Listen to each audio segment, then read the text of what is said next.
হঠাৎ টাকার প্রয়োজন হলে একটি আমল করবেন, আল্লাহ পাক রব্বুল আলামিনের কাছে ইয়াকিনের সাথে আমল করে দোয়া করলে আল্লাহ পাক রব্বুল আলামিন আপনার সম্পদের ব্যবস্থা করে দিবেন।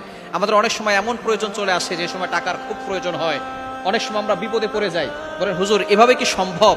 সাহাবায়ে কেরাম ইয়াকিনের সাথে দোয়া করতেন, আল্লাহ পাক রব্বুল আলামিন গায়েবী ভাবে রিজিকের ব্যবস্থা করতেন।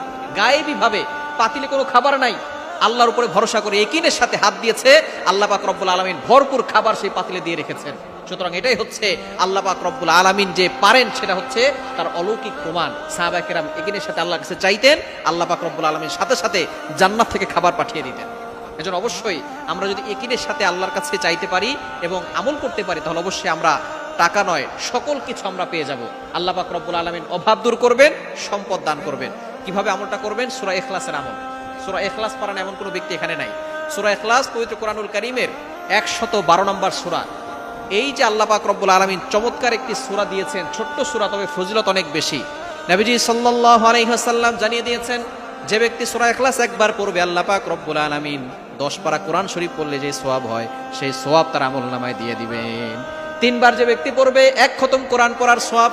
নবীজি সাল্লাল্লাহু আলাইহি সাল্লামের যুগে একজন সাহাবীকে নবীজি সাল্লাল্লাহু আলাইহি সাল্লাম ইমাম বানায় পাঠাইলেন। ওই সাহাবী প্রত্যেক নামাজে সূরা ইখলাস পড়ে। সাহাবীরা নবীজির কাছে অভিযোগ করলেন, ইয়া রাসূলুল্লাহ, ইয়া হাবিবাল্লাহ, আপনার সাহাবী প্রত্যেক নামাজে সূরা ইখলাস পড়ে। নবীজি বললেন, কেন পড়ে? সে বলতেছে, আমি আল্লাহকে ভালোবেসে পড়ি।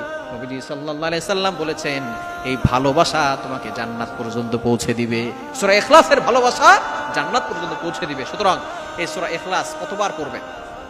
41 বার পড়বেন। প্রথমে আপনি 3 বার দুরূদ শরীফ পড়বেন, ওযু করবেন, ওযু করে 2 রাকাত নামাজ পড়বেন।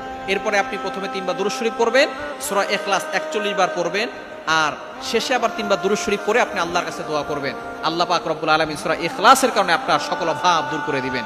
এক বিদুইন নবীজির কাছে গিয়ে বলেন, ইয়া রাসূলুল্লাহ, ইয়া হাবিবাল্লাহ, আমি অভাবে পড়ে গেছি, দুনিয়া আমার কাছ থেকে বিমুখ হয়ে গেছে, ইয়া রাসূলুল্লাহ আমাকে আপনি সাহায্য করুন, আমার কিছু সম্পদ দান করুন, আল্লাহ পাক রব্বুল আলামিন যেন আমাকে সম্পদ দেয়, এমন কিছু আমল আমাকে বলে দেন। নবীজি সাল্লাল্লাহু আলাইহি ওয়াসাল্লাম বলেন, বাসায় যাওয়ার সময় সালাম দিবে আর তুমি সূরা ইখলাসের তেলাওয়াত করবে। কিছুদিন পরে সে আমল করার পরে এসে নবী সাল্লাল্লাহু আলাইহি ওয়াসাল্লাম বলেছেন, ইয়া রাসূলুল্লাহ, আমি সূরা ইখলাসের আমল করেছি, আল্লাহ তাআলা আমাকে ঘরের ভিতরে বরকত দিয়েছেন, সম্পদ দিয়েছেন, ঋণ মুক্তির ব্যবস্থা করে দিয়েছেন, আর আপনার জন্য হাদিয়া নিয়ে আসছি। সুতরাং আপনি সূরা ইখলাসের আমল করেন, আল্লাহ সকল অভাব দূর করে দিবেন।